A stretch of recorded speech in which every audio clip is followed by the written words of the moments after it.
Bonjour, bonjour, bonsoir. Que Dieu soit béni pour ce moment merveilleux qu'il nous donne encore dans sa présence pour partager sa parole à travers notre étude biblique. Donc, que Dieu soit béni. Merci pour vous tous. Donc, on va partager la parole de Dieu.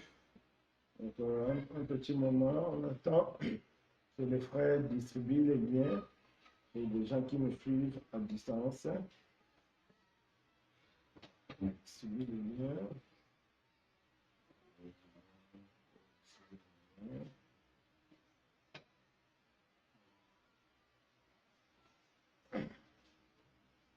Donc, en attendant, nous allons prier pour nous disposer dans la présence du Seigneur.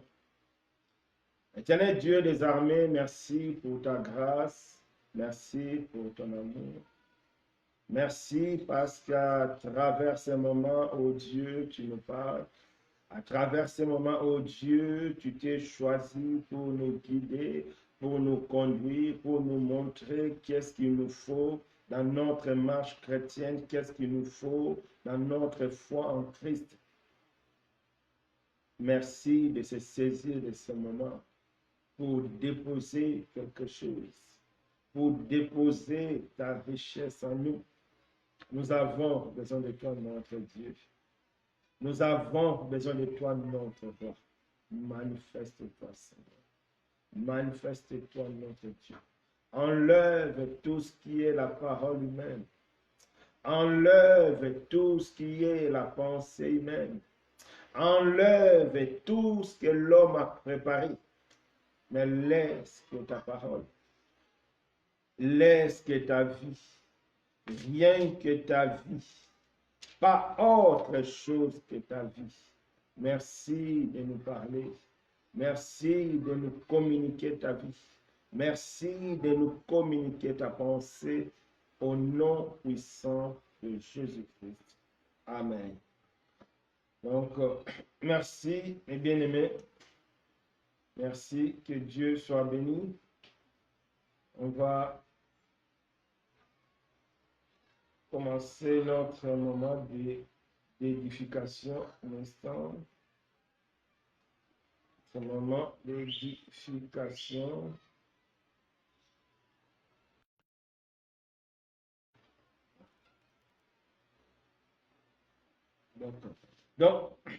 Donc, le thème de notre étude biblique d'aujourd'hui, c'est le vrai problème et la vraie solution. Le vrai problème et la vraie solution. Donc, le but de cette étude biblique ou bien de ce partage, c'est vraiment pour nous montrer l'importance de comprendre le fonctionnement du Seigneur. Comment Dieu fonctionne. Parce que étant des chrétiens, étant des enfants de Dieu, étant des croyants en Christ, étant des personnes qui espèrent en Dieu, si nous ne connaissons pas comment notre Dieu fonctionne, si nous ne connaissons pas comment notre Seigneur fonctionne, ça ne sera pas une bonne chose pour nous. Donc c'est important de comprendre comment Dieu fonctionne et à travers cette étude biblique, Dieu va nous parler, Dieu va nous montrer comment il fonctionne et cela nous sera utile pour notre foi. Prenons le cas d'un appareil. Quand tu achètes un appareil et que tu ne sais pas comment cet appareil fonctionne, tu peux bricoler un peu, oui, tu auras quelques résultats en bricolant, mais à la longue, ça ne va pas durer parce que tu ne sais pas comment fonctionne. Tu vas mal régler, tu vas brûler les machines parce que ça va chauffer, tout simplement à cause du réglage parce que tu ne sais pas comment l'appareil fonctionne. C'est pourquoi quand on achète un appareil, il y a toujours des notices, c'est-à-dire le créateur de l'appareil, il nous donne comment fonctionne, il nous montre comment son appareil fonctionne pour une utilisation optimale, c'est-à-dire pour une bonne utilisation. Donc, c'est important de comprendre le fonctionnement de l'appareil pour jouir de l'appareil. C'est pareil aussi dans la foi chrétienne. C'est important de comprendre le fonctionnement de Dieu, parce que si nous ne comprenons pas le fonctionnement de Dieu, il nous sera difficile. Il nous sera difficile.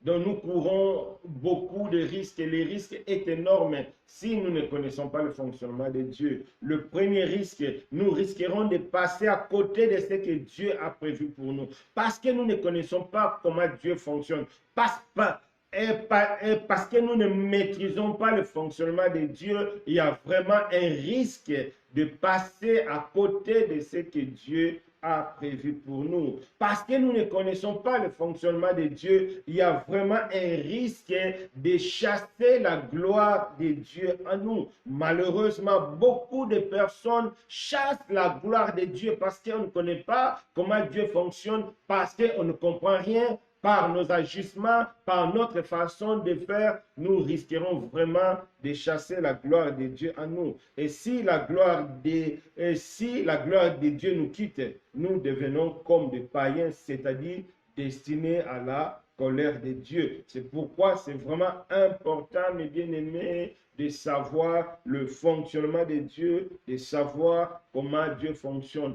Pour comprendre cette importance, nous allons prendre l'exemple des enfants d'Israël dans le désert, parce que Israël est notre modèle, parce que Israël, c'est l'image de notre relation en Christ. Donc, c'est important de comprendre comment Dieu a fonctionné avec Israël et laissons là-bas pour notre édification. Donc, pour comprendre le fonctionnement de Dieu, nous allons prendre l'exemple des enfants d'Israël dans le désert. Donc, prenons nos Bibles dans le livre de Nombre, Nombre 13, à partir du verset 25.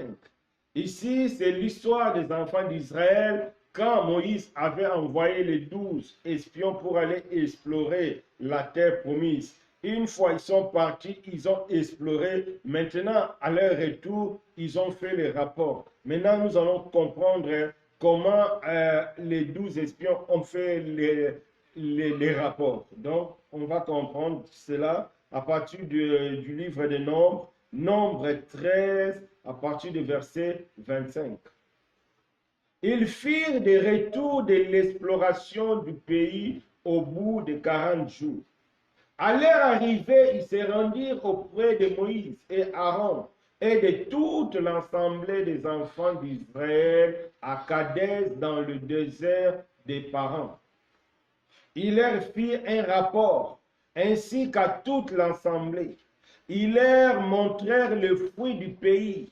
Voici ce qu'ils racontèrent à Moïse. Nous sommes allés dans le pays où tu nous as envoyés. À la vérité, c'est un pays où coule le lait et le miel. Et voici le fruit. Mais ce pays qui habite, mais le peuple qui habite ce pays est puissant. Les villes sont fortifiées, très grandes. Nous y avons vu des enfants d'Anak. Les Amalécites habitent la contrée du Midi. Les Étiens, les Ébousiens, les Armoyens habitent la montagne. Et les Cananéens habitent près de la mer et le long du Jourdain. Caleb fit taire le peuple qui murmurait contre Moïse. Il dit, montons, apparons-nous du pays. Nous y serons vainqueurs. Mais les hommes qui étaient allés avec lui dirent, nous ne pouvons pas monter contre ce peuple, car il est plus fort que nous. Et ils crièrent devant les enfants d'Israël. Non, ils décrièrent devant les enfants d'Israël le pays qu'ils avaient exploré. Ils dirent, le pays que nous avons parcouru pour l'explorer, c'est un pays qui dévore ses habitants. Tout Tout ce que nous y avons vu sont des hommes d'une haute taille. Et nous y avons vu les géants, enfants d'Anak, de la race des géants. Nous étions à nos yeux, eux aux leurs, comme des souterrains. On passe au chapitre 14. Toute l'assemblée éleva la voix, poussa des cris, le peuple pleura pendant la nuit. Ici, c'est l'histoire des enfants d'Israël. Quand les enfants d'Israël sont partis explorer la terre promise, ils ont vu le pays. Ils ont aimé le pays.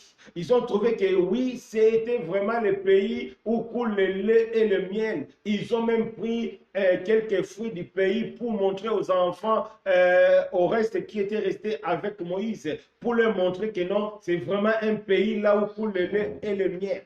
Maintenant, une fois, ils ont, donc, dans leur rapport, ils ont ajouté encore que, dans ces pays-là, il y a des géants. Nous avons vu les fils d'Anak. Nous ne pouvons pas prendre ces pays. Nous ne pouvons pas posséder ces pays parce que il y a les fils d'Anak. À nos propres yeux et à leurs yeux, on était comme des souterrains.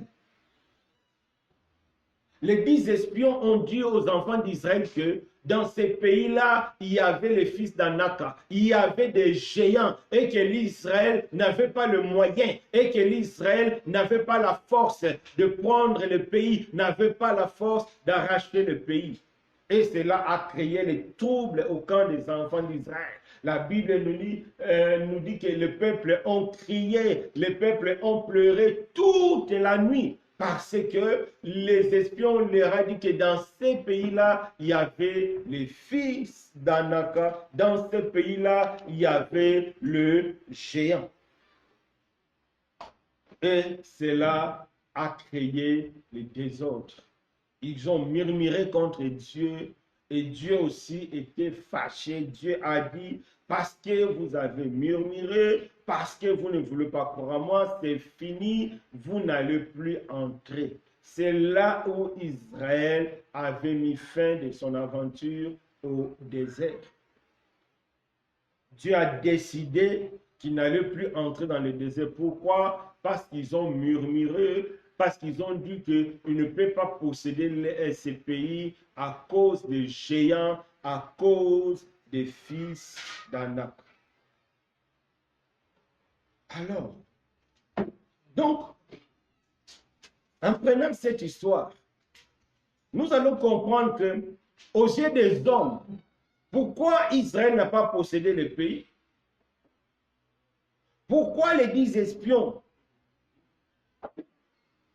ont refusé d'aller faire la guerre? Tout simplement, ils ont dit à cause des fils d'Anak, à cause des géants.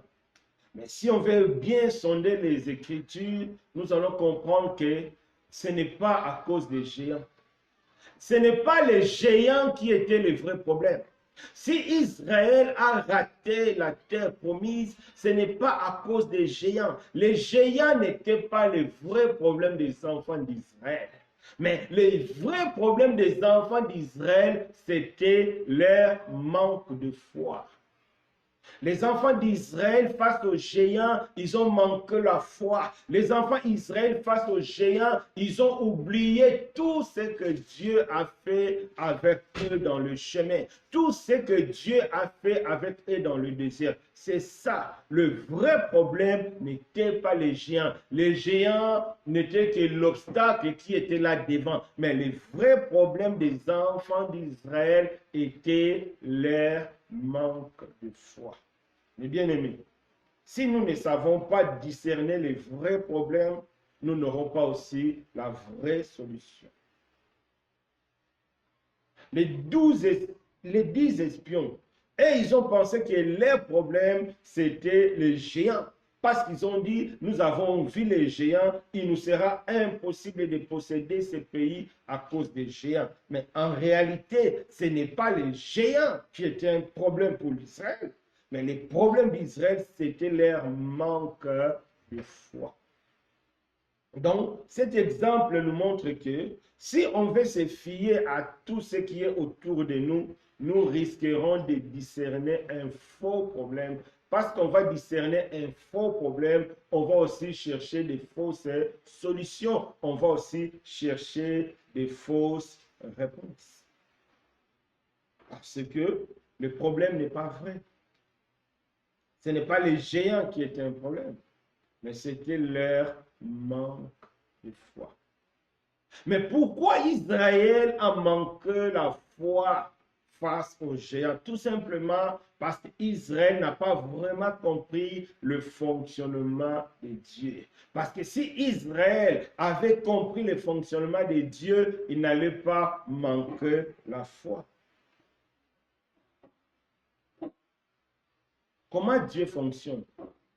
Le fonctionnement de Dieu est simple. Dieu ne peut pas promettre quelque chose si cette chose n'existe pas d'abord en lui. Tout ce que Dieu nous promet, ce sont des choses qui existent déjà. C'est pourquoi Dieu nous promet. Et c'est seulement notre foi qui fera en sorte que ce que Dieu a dans son cœur, ce que Dieu a dans sa pensée, existe déjà. Mais parce que Israël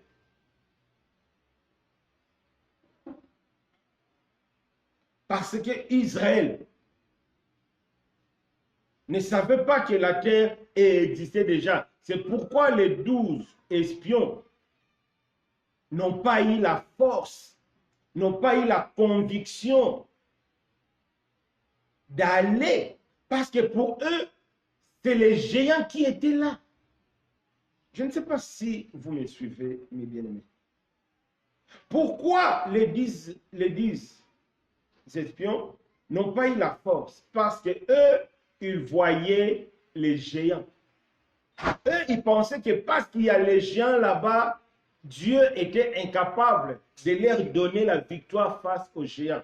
En réalité, les géants n'étaient qu'un obstacle, l'épreuve pour prouver seulement, pour éprouver leur foi. En réalité, Dieu, en promettant les enfants d'Israël la terre promise, Dieu avait déjà le plan de la terre promise, parce qu'il avait déjà montré à Abraham. Donc pour Dieu, la terre promise était déjà un territoire laissé pour les enfants d'Israël. Qu'il pleuve ou qu'il neige, Israël devait posséder cette terre-là parce que Dieu avait déjà promis. C'est ça le fonctionnement de Dieu. Quand Dieu te promet quelque chose, c'est que la chose existe déjà. Ça, c'est très capital. Mais parce que la chose existe déjà, donc je dois tout faire. C'est comme quelqu'un te promet 1000 euros. Il te dit, regarde, ces 1000 euros sont là. Va dans tel endroit, au retour, tu auras ça. Tu seras motivé de partir. Pourquoi? Parce que tu sais que les 1000 euros sont là. Parce que tes yeux ont déjà vu le 1000 euros. Donc, tu seras motivé parce que tu es convaincu qu'à ton retour, tu auras. C'est ce qui manque à beaucoup de chrétiens. Quand Dieu promet quelque chose, c'est que la chose existe déjà. Dieu nous a promis la vie éternelle en Jésus. Regarde ce que la Bible nous dit. Prenons nos Bibles, c'est lecture biblique, prenons nos Bibles. 1 Jean.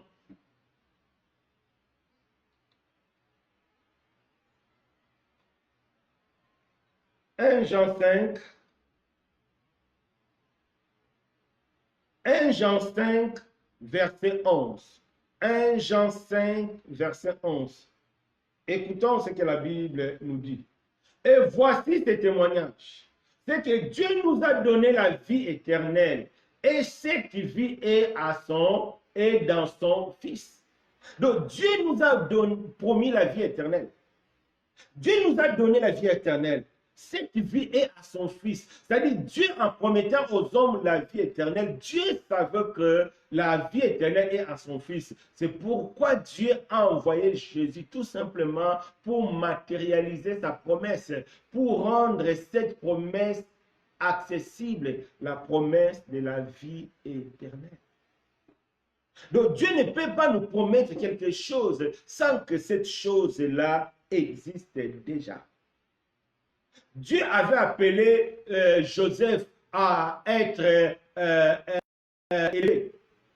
Même quand Joseph était encore enfant, dans ses rêves, Dieu lui parlait déjà, bien qu'il ne comprenait pas, mais Dieu lui montrait déjà que j'étais appelé à être quelqu'un d'élevé. Dieu ne fait rien sans la provision en avance. Dieu ne fait rien sans préparer en avance. C'est ça le fonctionnement de Dieu. Quand Dieu te promet quelque chose, c'est qu'il l'a déjà préparé. Qu'est-ce que la Bible nous dit? Éphésiens 2, verset 10. Car nous sommes son ouvrage, ayant été créés en Christ, pour pratiquer les bonnes œuvres que Dieu a préparées d'avance.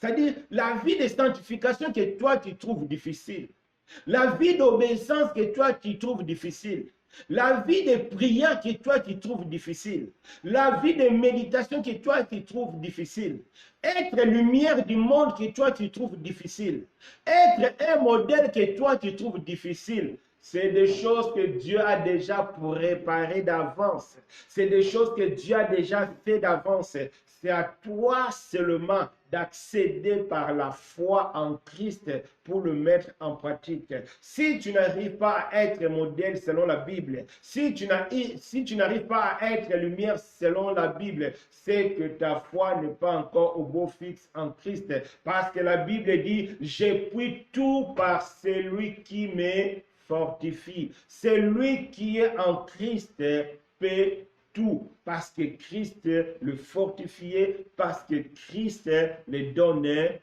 tout. C'est très important de Dieu. Même quand Dieu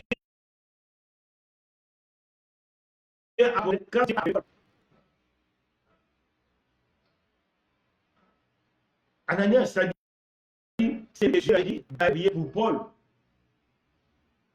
Il hésitait un peu. Il a dit, Seigneur, je connais ce gars-là, c'est un bandit. Il est même venu ici pour arrêter les chrétiens. Mais Dieu a dit, non, non, non, non. Paul, c'est un instrument que j'ai choisi. Il va porter mon nom.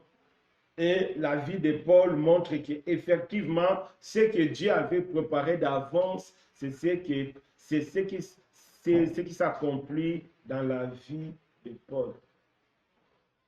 Donc, mes bien-aimés, nous devons savoir discerner des vrais problèmes pour avoir la vraie solution. Les enfants d'Israël ont pensé que les problèmes, c'était les géants. Non, les problèmes n'étaient pas les géants. Pourquoi? Parce que Dieu avait déjà prévu la terre promise pour eux. Pour Dieu, la terre promise était déjà acquise pour les enfants d'Israël. Pour eux, la terre promise était déjà donnée aux enfants d'Israël parce qu'il avait promis à Abraham. Ce que les enfants d'Israël devaient faire, c'est seulement accepter de se battre. Et dans ce combat-là, c'est Dieu qui allait donner la victoire parce que Dieu avait prévu la terre promise pour eux. C'est très important, mes bien-aimés. Nous devons comprendre cela, comment Dieu fonctionne. Dieu ne fait rien sans préparer d'avance. Prenons nos Bibles. C'est dans, je crois, c'est dans le livre de Psaume. Psaume 94, verset 9. Psaume 94, verset 9. On va comprendre la pensée de Dieu ici. Psaume 94, verset 9. Qu'est-ce que la Bible nous dit? C'est lui qui a planté l'oreille, n'attendrait-il pas? C'est lui qui a formé l'œil, ne verrait-il pas? Donc ici, Dieu vous dit. Beaucoup pensent que Dieu ne voit pas tout ce qui se passe de gauche à droite. Beaucoup se demandent, est-ce que Dieu ne voit pas nos difficultés? Est-ce que Dieu ne voit pas nos soucis? Est-ce que Dieu ne voit pas comment les choses marchent? Est-ce que Dieu n'entend pas toutes ces choses? Aujourd'hui, Dieu te dit, c'est lui qui a formé l'œil. Si ton œil voit, c'est que Dieu voit. Parce que c'est Dieu qui a formé ton œil. Tout ce que l'homme voit, Dieu voit. Tout ce que l'homme attend, Dieu attend aussi. Donc, il n'y a rien de nouveau dans la présence de Dieu. Si Dieu te met dans une situation, c'est que Dieu a déjà préparé la solution pour toi, pour cette situation. Parce que Dieu ne fait rien sans qu'il y ait une solution. Dieu ne fait rien sans prévoir une solution pour toi, sans prévoir une solution pour une situation donnée, pour une situation X ou bien Y. Posons-nous aujourd'hui de bonnes solutions pour avoir de bonnes réponses. On peut bien se demander, pourquoi aujourd'hui il y a peu de personnes qui ont vraiment une vraie foi solide? Pourquoi aujourd'hui il y a trop de séduction dans le milieu chrétien? Pourquoi? C'est à cause des situations politiques. C'est à cause des situations économiques. C'est à cause des guerres civiles de gauche à droite. Ce qui rend notre vie difficile. Ce qui rend notre quotidien difficile. Malheureusement, pour beaucoup de chrétiens, ils pensent que c'est les situations financières, c'est les situations politiques, économiques, c'est ça le vrai problème. Non. Ce n'est pas ça le vrai problème pour le chrétien. Non, ce n'est pas ça. Ce n'est pas ça. Ce n'est pas ça. Ce n'est pas ça. Parce que si nous considérons ce que nous voyons comme le vrai problème qui concerne notre foi, si nous ne discernons pas, nous allons poser des faux diagnostics et nous allons trouver des fausses solutions. Parce que ce n'est pas ce qui nous entoure qui sont des vrais problèmes pour nous. Je n'ai pas dit que ce n'est pas des problèmes, non, ce sont des problèmes, mais ce n'est pas des vrais problèmes pour nous. Les vrais problèmes est ailleurs. Les vrais problèmes est ailleurs. Ce n'est pas ça.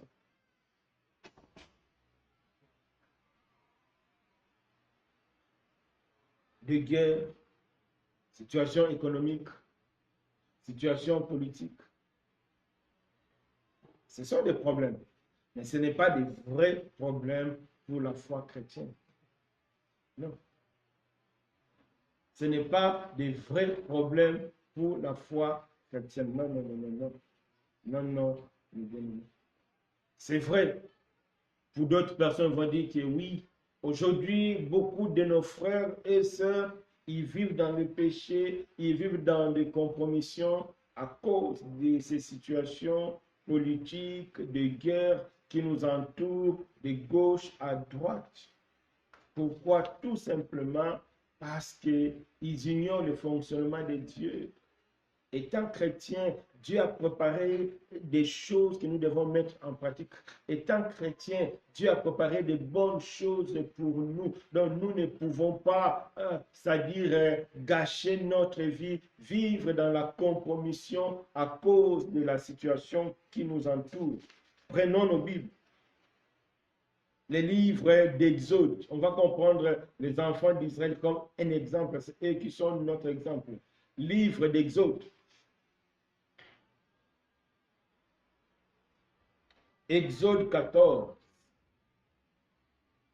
Exode 14, versets 10 à 12.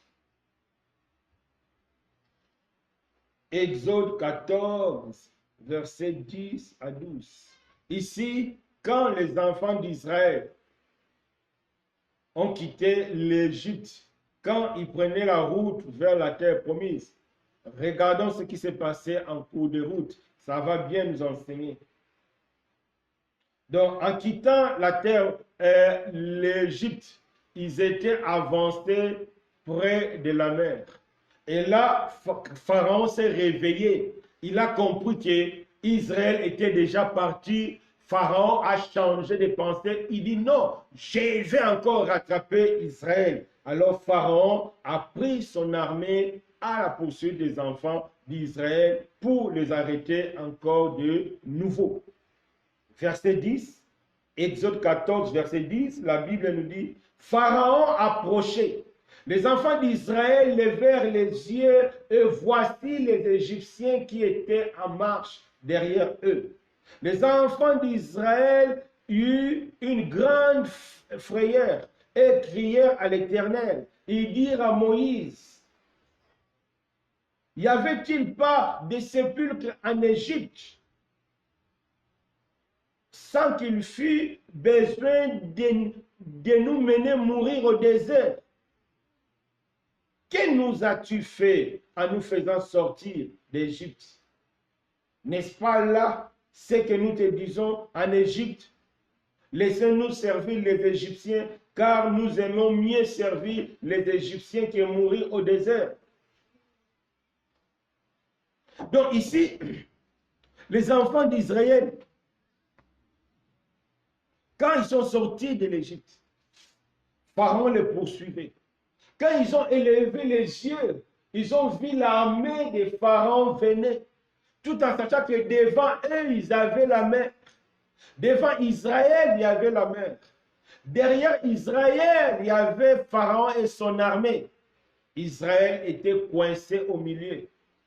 En voyant que Pharaon venait en plein allure, en pleine vitesse, les enfants d'Israël commençaient à crier et dire à Moïse, on t'avait dit, laissez-nous en Égypte, on préfère être esclaves des Égyptiens que venir mourir dans le désert. Mais pour eux, ils pensaient que Pharaon allait les attraper.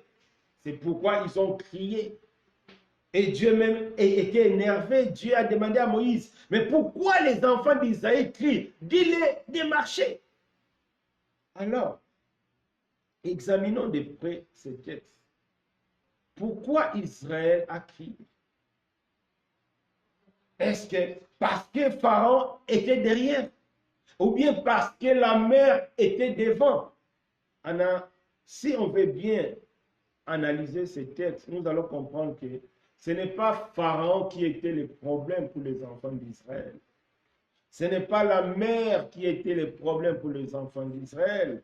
Le vrai problème des enfants d'Israël était qu'ils n'avaient pas eu confiance à Dieu. C'est parce qu'Israël n'avait pas confiance à Dieu, c'est pourquoi il a eu peur. Parce que si Israël avait confiance à Dieu, si Israël avait compris tout ce que Dieu a fait en Égypte là-bas, il n'allait même pas crier. Il n'allait même pas lever la voix. Mais si Israël a crié, c'est tout simplement parce qu'Israël n'avait pas confiance à Dieu. C'est pourquoi Israël a crié dans le désert. C'est pourquoi Israël a dit à Moïse, pourquoi tu ne nous as pas laissés en Égypte? Malheureusement, c'est ce qui se passe beaucoup dans le milieu chrétien. Si nous regardons toujours ce qui est autour de nous, nous allons comprendre que c'est ça, ce sont ces problèmes-là qui sont des vrais problèmes pour notre foi. Israël a pensé que c'était l'armée des pharaons qui était un problème, qui allait l'empêcher de traverser la mer. Non, le vrai problème d'Israël était, c'est-à-dire manque de confiance à Dieu. Manque de confiance à la parole de Dieu. Parce que Dieu avait déjà promis à l'Israël que Moïse viendra, Moïse est venu pour vous faire sortir. Ils avaient compris, ils ont vu tous les miracles. Mais pourquoi encore ils ont crié dans le désert? Pourquoi encore ils ont crié Moïse? Pourquoi tu ne nous as pas laissé en Égypte être encore esclaves? Tout simplement parce que Israël n'avait pas eu confiance en Dieu. Mais bien aimé, le vrai problème qui est dans le monde aujourd'hui, Ce n'est pas des guerres. Ce n'est pas les problèmes politiques. Ce n'est pas tout ça. Le vrai problème, c'est le péché. C'est le péché qui est le vrai problème. C'est le péché. Parce que le péché détruit notre relation avec Dieu. Parce que le péché détruit la gloire de Dieu en nous. Parce que s'il n'y a plus la gloire de Dieu en nous, ça y est, on est devenu comme des païens. On ne va plus jouir des bénédictions de Dieu. On ne va plus jouir des protections, et de la protection de Dieu. Donc, le vrai problème pour nous chrétiens, c'est le péché. Avant de regarder les problèmes politiques, avant de regarder ton âge, ah moi je suis vieille, ah moi je suis vieille, je ne suis pas marié, je suis au chômage. Avant de regarder tout ça, il faut d'abord t'examiner ta relation par rapport à Dieu. C'est ça le vrai problème. Parce que en étant chrétien, Dieu a déjà préparé de bonnes choses que toi, tu vas mettre en pratique. Je ne sais pas les bonnes choses que Dieu a préparées pour toi. Parce que chacun de nous, Dieu a préparé de bonnes choses. C'est vrai, toutes les bonnes choses ne seront pas pareilles. Mais Dieu a de bonnes choses pour nous. Dieu a de bonnes choses pour nous. Mais notre problème, c'est le péché. Nous devons nous éloigner du péché. Nous devons nous éloigner de l'iniquité. C'est ça notre problème. C'est pourquoi Israël a raté la terre promise. Pourquoi? Parce que Dieu s'est retiré. Parce que Dieu avait enlevé sa gloire en Israël. Prenons nos Bibles. Nombre 14. Nombre 14. On va comprendre quelque chose de très intéressant. Nombre 14.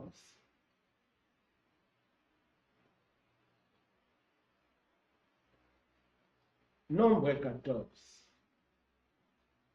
Verset 34. Écoutons ce que la Bible nous dit. Nombre 14, verset 34. De même que vous avez mis 40 jours à explorer le pays, vous porterez la peine de vos iniquités 40 années, une année pour chaque jour. Et vous saurez que c'est que d'être privé de la présence de Dieu. Vers la fin, verset 34, et vous saurez que c'est que d'être privé de ma présence. Pourquoi Israël a échoué dans le désert?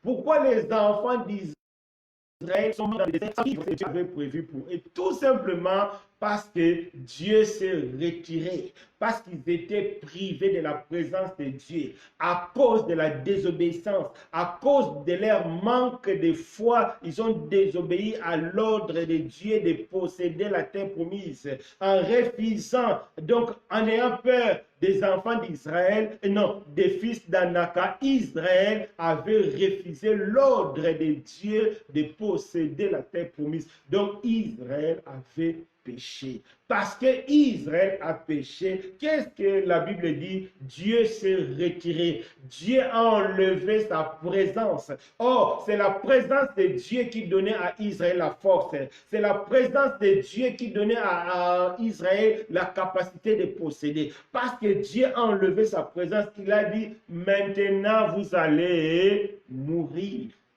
Et Dieu a pris soin d'enlever sa présence. Qu'est-ce qu'il a dit? Vous allez comprendre maintenant qu'est-ce que ça signifie, c'est privé de ma présence. Mes bien-aimés, c'est ce qui nous pose problème aujourd'hui. C'est la présence de Dieu. Donc le péché détruit la présence de Dieu en nous. Un jour, j'ai écouté un témoignage. entre guillemets, une prophétesse donnait un témoignage. Il y a une dame qui l'a consulté. La dame était possédée. Pourquoi la dame était possédée? Parce que la dame, entre guillemets, sœur en Christ, elle était partie sortir, c'est-à-dire elle sortait avec un homme marié.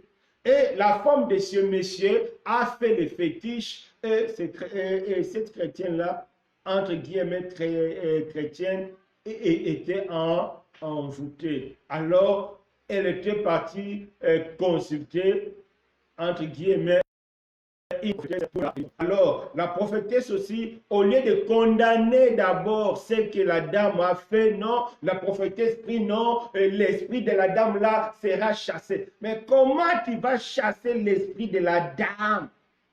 Aussi longtemps que la sœur en question était la maîtresse d'un homme marié.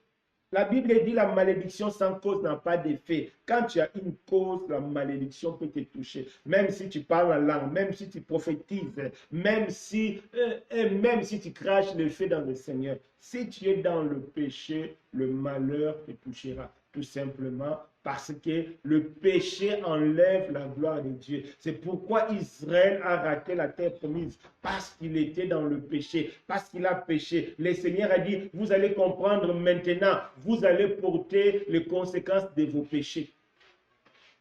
C'est ça, c'est le péché qui nous rend la vie difficile. Parce qu'on est dans le péché, il n'y a plus la gloire de Dieu en nous. Parce qu'il n'y a plus la gloire de Dieu en nous, tout devient compliqué. Parce que c'est lui qui a la gloire de Dieu. La fois passée, qu'est-ce que Dieu nous a dit dans Psaume 25, verset 12? Quel est l'homme qui craint Dieu? L'Éternel lui montrera la voie qu'il va suivre. Si tu y es dans l'obéissance, si tu es dans la présence de Dieu, c'est Dieu lui-même qui va te guider. Si Dieu te guide, certainement, il te guidera pour une vie meilleure. C'est comme la Bible dit. Je n'ai pas dit une vie de richesse, non. La gloire de Dieu n'est pas synonyme d'être riche matériellement, non. La gloire de Dieu est synonyme que tu vas avoir une vie de paix selon Dieu. Alors, ça dépend de Dieu. Il y a des personnes que Dieu donnera beaucoup d'argent. Il y a des personnes que Dieu donnera moins d'argent. Il y a même des personnes qui seront des surveillants, qui seront des domestiques, mais avec la gloire de Dieu. Donc, ils vont travailler dans la paix. Il ne faut pas suivre de telles illusions. Les gens disent que non, un chrétien doit toujours être riche, être élevé, élevé. Non, non, non. Nous sommes élevés dans la présence de Dieu. Mais sur le plan physique, tout le monde ne sera pas élevé. Sur le plan physique, il y aura des chrétiens qui auront de bonnes positions. Il y a d'autres chrétiens qui seront des domestiques, des chauffeurs, tout simplement. Mais tout cela, parce que tu es dans la gloire de Dieu, tu seras en paix. La paix que le monde ne peut donner. Mais sur le plan spirituel, nous sommes tous égaux. C'est très important, mais bien aimé, de comprendre. Donc, on voit ici pourquoi Israël a raté la terre promise. Parce que Dieu avait retiré sa présence. Dieu avait retiré sa gloire. Quand Dieu retire sa gloire dans ta vie, ça ne marche pas. Ça ne marche pas. C'est pourquoi nous devons discerner les vrais problèmes. Les vrais problèmes, c'est le péché. Et la vraie solution, c'est la présence de Dieu. C'est ça. Pour un chrétien, la première des choses à foutre, c'est le péché. Parce qu'un chrétien, Dieu a préparé une vie pour toi. Dieu a préparé de bonnes choses pour toi que tu dois mettre en pratique. La seule chose que tu dois fuir en premier, comme on fuit un serpent, c'est le péché. Tout simplement parce que le péché, c'est un frein. Le péché peut chasser la présence de Dieu. Comme les enfants d'Israël, par leur comportement de manque de foi, ils ont chassé la présence de Dieu. Le Seigneur a dit, vous allez comprendre maintenant que ça signifie, c'est priver de ma présence. Donc, c'est le péché. Le vrai problème du christianisme aujourd'hui, c'est le péché. Regardons notre environnement. Regardons comment les chrétiens vivent. Quel scandale aujourd'hui il n'y en a pas. Mais comment on peut refléter la gloire de Dieu? Souvent, on dit que aujourd'hui, il y a même certains chrétiens qui disent que non, les temps des miracles, c'est fini, c'était les temps des apôtres. Non, la Bible nous dit notre Dieu ne change pas. Le même Dieu qui s'est manifesté au temps des apôtres, le même Dieu qui est avec nous. Mais pourquoi il ne se manifeste pas de la même façon? C'est nous qui sommes responsables. C'est nous qui sommes responsables. La Bible nous dit à l'époque des premiers chrétiens, il y avait aussi des pauvres. Personne ne dit que non, il va être pauvre, c'est faux. Il y avait aussi des pauvres. Mais parce qu'il y avait la présence de Dieu, la Bible dit, personne ne manquait quelque chose. Même les pauvres ne manquaient rien. C'est la présence de Dieu qui arrange tout. Tu peux être pauvre, mais si tu as la présence de Dieu, cette présence-là s'arrangera que tu puisses avoir un pain, même un simple pain. Ça, c'est la parole de Dieu. C'est très important.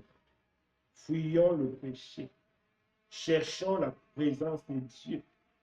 Beaucoup de difficultés nous traversons aujourd'hui. L'origine, c'est le péché. En réalité, même, c'est le péché. Même des guerres que nous avons, même les situations politiques, c'est le péché. C'est parce que nos chefs ont tout volé. C'est pourquoi il y a cette crise. C'est parce qu'il y a l'égoïsme, c'est pourquoi il y a des guerres. C'est-à-dire c'est le péché qui est à l'eau. Tout ce que nous voyons sur cette terre-là, tous les désordres que nous voyons sur cette terre-là, le problème, c'est le péché. C'est ça le vrai problème. C'est pareil aussi pour notre vie chrétienne. Si nous n'avons pas de paix, si nous n'avons pas de joie, si nous n'avons pas la tranquillité de Christ en nous, examinons notre cœur, sondons notre vie. Est-ce que réellement Dieu est au centre de notre vie? Parce que si Dieu est au centre de notre vie, il nous a promis la paix que le monde ne peut donner. C'est le péché qui nous donne. Et en regardant la Bible, nous voyons que le péché amène beaucoup de désastres. Pour terminer, le péché empêche la main de Dieu. Prenons vite Ésaïe 59. Qu'est-ce que la Bible nous dit? Ésaïe 59, qu'est-ce que la Bible nous dit? Ésaïe 59, qu'est-ce que la Bible nous dit?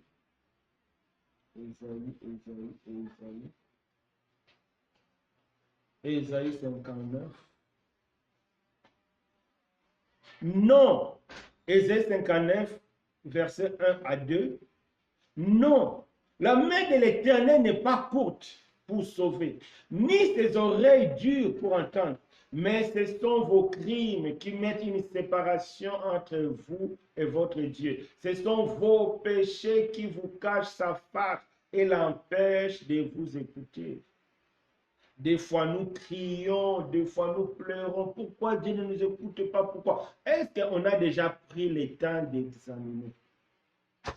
Des fois, nous cherchons Dieu sans vraiment se poser des questions, sans vraiment se mettre en cause. Moi, personnellement, dans ma vie, je me remets toujours en cause. Ça, c'est ma façon de fonctionner. Je me remets toujours en cause. Je sonde toujours mon cœur.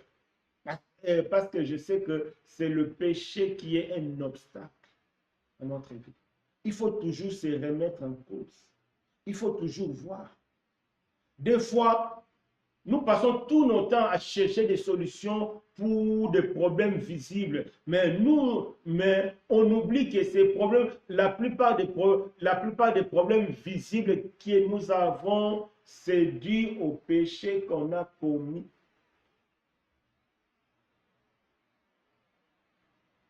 Beaucoup de personnes aujourd'hui pleurent. Je n'ai pas des enfants. Je n'enfante pas. C'est l'oncle, c'est tante, c'est maman, c'est ci, c'est là. Souvent aussi, c'est dans notre jeunesse. On passait tout notre temps à faire des bêtises. On passait tout notre temps dans l'impudicité. On a fait des avortements. Conséquence, aujourd'hui, on ne conçoit pas. Oui.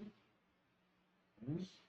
Mais on va chasser des démons, on va aller chercher des boucs émissaires partout. C'est notre passé. C'est le péché, nous dit. Nous devons éliminer, éloigner l'iniquité de notre vie. La Bible dit, Dieu est prêt à écouter. Dieu est prêt à nous toucher. Mais quand tu vois que Dieu ne t'écoute pas, quand tu vois que tu implores la grâce de Dieu, tu implores, tu vois que rien ne bouge. Examinons-nous, sondons nos cœurs, demandez au Seigneur, faisons comme David, c'est-à-dire, Seigneur, sonde mon cœur, montre-moi. Allez lire les psaumes de David, vous allez voir. C'est pourquoi Dieu l'a dit, l'homme selon mon cœur. Il se remettait beaucoup en cause.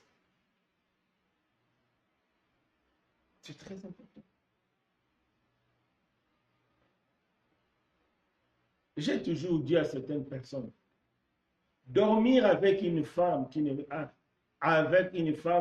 ta femme, avec un homme qui n'est pas ton mari, est plus dangereux que dormir avec un sorcier sur le même lit.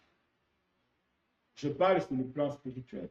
Celui qui dort avec un sorcier sur le même lit n'est pas en danger spirituel. Mais celui qui dort avec une femme ou bien un homme qui n'est pas son mari ou bien sa femme, spirituellement, il est en danger terrible.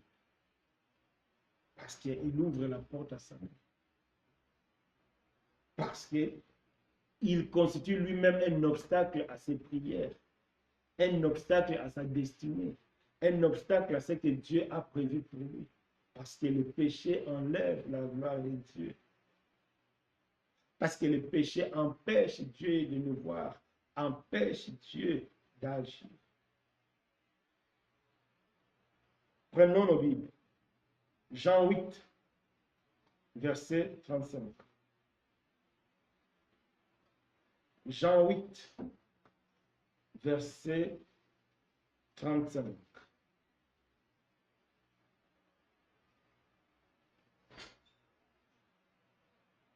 Or,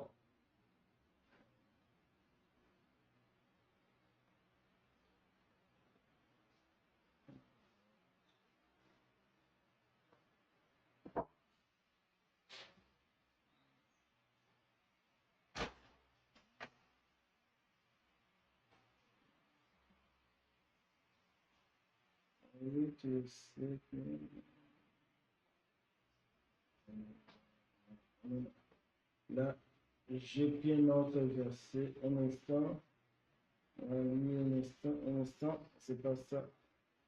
J'ai pris la référence esclave, non, c'est pas ça, ça m'a ramené. Je m'excuse, j'ai pris une mauvaise référence. J'ai pris une mauvaise référence. Je m'excuse, mes bien-aimés. J'ai pris une mauvaise référence.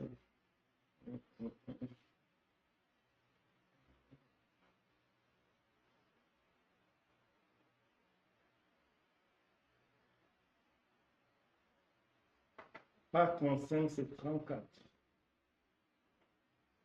Jean 8, verset 34. Jean 8, verset 34.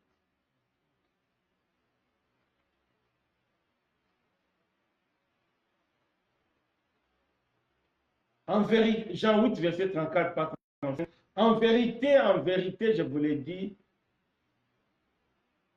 les répliqua Jésus, quiconque se livre au péché est esclave du péché. Quand on se livre au péché, quand volontairement on pêche, Dieu nous avertit à travers des prédications, Dieu nous avertit à travers des frères et sœurs. Mais on continue à se livrer au péché, on devient esclave du péché. On devient esclave du diable. Le diable nous lie. Le diable va bloquer notre destinée. Le diable va bloquer tout ce que Dieu a préparé pour nous. C'est ça l'objectif du diable, c'est de nous lier. Je vois beaucoup de gens qui passent tout le temps à écouter des prédications, non? Comment couper les liens avec la famille, non? Le vrai lien, c'est le péché. Le vrai lien. Celui qui vit dans le péché, lui-même, il crée les liens avec le diable. Et bien aimé, c'est pour ça. Donc, c'est très important. Nous comprenons que le péché a vraiment un incident terrible. Le péché peut détruire la richesse que Dieu nous a donnée. Tu peux être béni, la bénédiction de Dieu. Mais une fois que tu quittes la voie de Dieu, c'est que tout ce que Dieu t'a donné, tout ce que Dieu t'a donné, le péché peut le détruire. Prenons le cas de Salomon. Qu'est-ce que la Bible nous dit? Quand son fils Jéroboam est devenu roi, quand il a demandé conseil aux vieillards, qu'est-ce que les vieillards l'ont dit? Allège-nous sur les impôts que ton père nous a donnés. Et pourtant, Dieu avait béni Salomon d'une bénédiction extraordinaire. Salomon n'avait pas à imposer des taxes, des surtaxes à son peuple parce qu'il était béni, il était riche, l'homme le plus riche. Mais pourquoi Salomon, malgré sa richesse, il a câblé le peuple? Tout simplement, nous connaissons tous la vie de Salomon. À un moment donné, il était devenu idolâtre. Malgré qu'il avait la grâce de Dieu, malgré qu'il avait la richesse de Dieu, parce qu'il était devenu idolâtre, sa richesse ne suffisait plus. Il était maintenant obligé d'imposer les impôts, C'est ça même qui a causé la chute de son fils. Comment un homme riche comme Salomon commençait maintenant à manquer d'argent et imposer des impôts? Tout simplement parce qu'il avait fait entrer le péché dans sa vie. Le péché peut détruire ce que Dieu t'a béni. Le péché peut détruire tout ce que Dieu a déposé dans ta vie. C'est une erreur, je vois beaucoup de personnes. Quand tu n'as rien, tu pries. Une fois que Dieu te donne le travail, tu disparais. Non, bien aimé. Si tu retournes dans le monde, même si c'est le travail que Dieu t'a donné, même si c'est le mariage que Dieu t'a donné, même si c'est l'argent, même si tout ce que tu as, c'est Dieu qui t'a donné, si tu retournes dans le péché, tout cela peut se mélanger. Parce que tu vas ouvrir la porte à Satan, Satan va venir mélanger, Satan va venir troubler. Le péché peut même abréger notre vie. Oui, le péché peut abréger notre vie. Un jour, j'avais écouté un témoignage, c'est vraiment triste. Une sœur, c'était le 31 décembre. Elle a passé le 31 dans l'église, dans l'assemblée, comme d'habitude de la plupart des personnes d'entre nous. Alors, vers la fin de la soirée, elle s'est permis d'aller dans un hôtel, dans une mission et dans une maison avec son copain. En partant là-bas, souvent les 31 chez nous, il y a trop de pluie, trop de vent. Il y avait la pluie, le vent, le mur est tombé sur elle.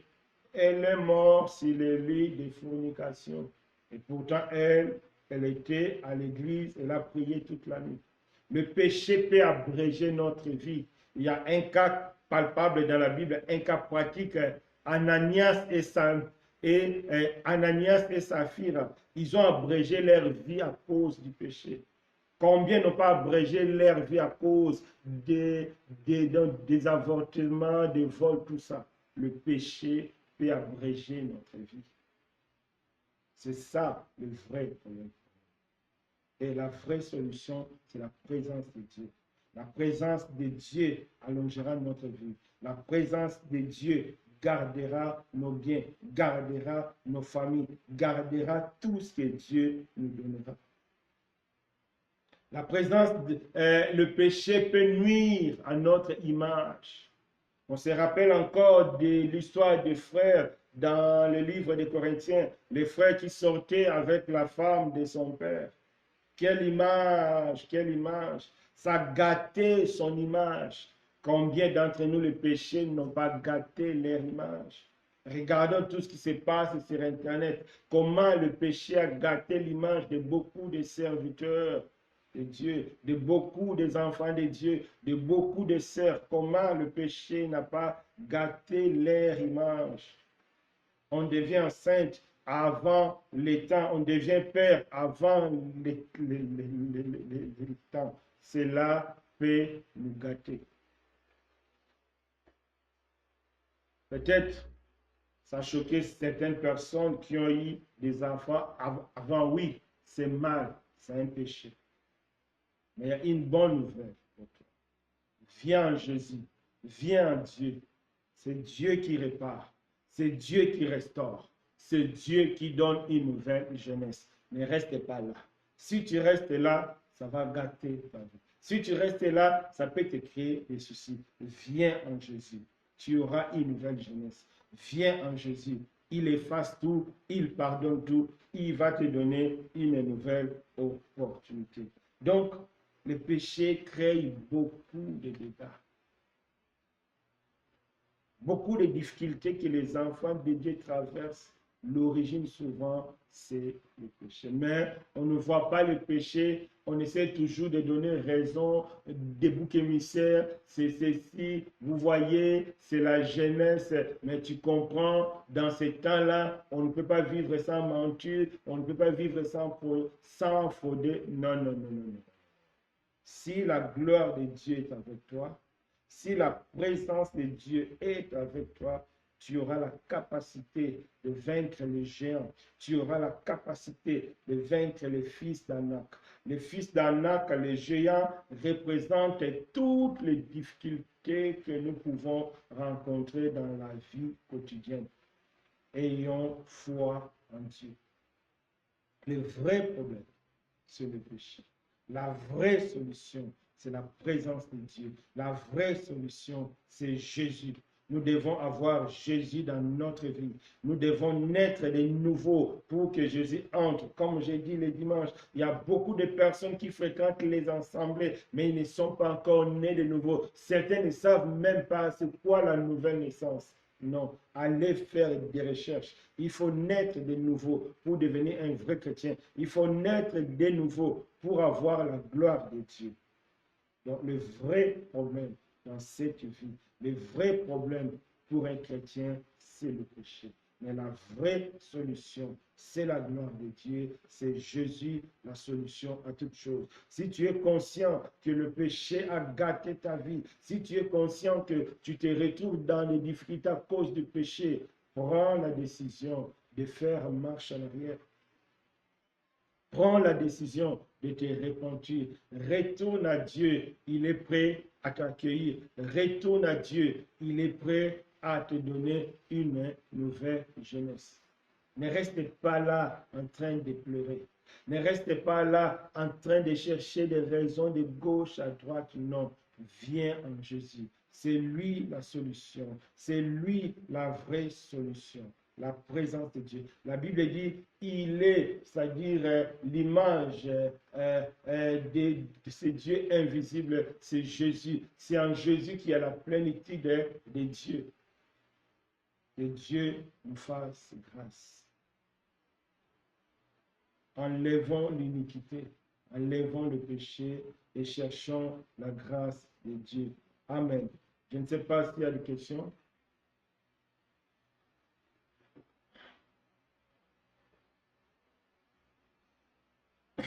Je ne sais pas s'il y a des questions. D'accord. Donc, s'il n'y a pas de questions, on va prier. En tout cas, Dieu nous a fait comprendre le vrai problème, c'est le péché. La vraie solution, c'est Jésus. La vraie solution, c'est la présence de Dieu. Donc, étant chrétien, nous devons toujours nous examiner, voir si notre vie n'est pas plongée dans le péché. Parce que c'est le péché qui va nous créer toutes les difficultés, parce que le péché enlève la gloire de Dieu, parce que le péché empêche la main de Dieu. Parce que ça va empêcher la main de Dieu, nous serons vraiment déconnectés de la grâce de Dieu et notre vie, ça sera compliqué. On va vivre mais hors du plan de Dieu avec tous les risques que cela comporte. Que Dieu nous fasse grâce. Élevons nos voix. Éternel Dieu des armées, merci pour ta grâce. Merci pour ces moments, oh Dieu, que tu nous donnes. Ce moment, tu nous as montré que pour nous, le vrai problème, c'est le péché. La vraie solution, c'est ta grâce, c'est ta présence. C'est pourquoi nous te demandons de nous aider à sonder notre cœur, de nous aider à se repentir, à changer de direction, à changer de chemin. Nous avons besoin de toi, notre Dieu. Pardonnez-nous là où nous avons péché. Pardonnez-nous là où on était esclaves du péché. Merci de nous pardonner. Merci de nous délivrer. Nous avons besoin de toi, Seigneur. Merci au nom de Jésus-Christ. Amen. En tout cas, que Dieu nous bénisse. Donc, on se verra lundi et dimanche pour notre culte. Que Dieu nous bénisse.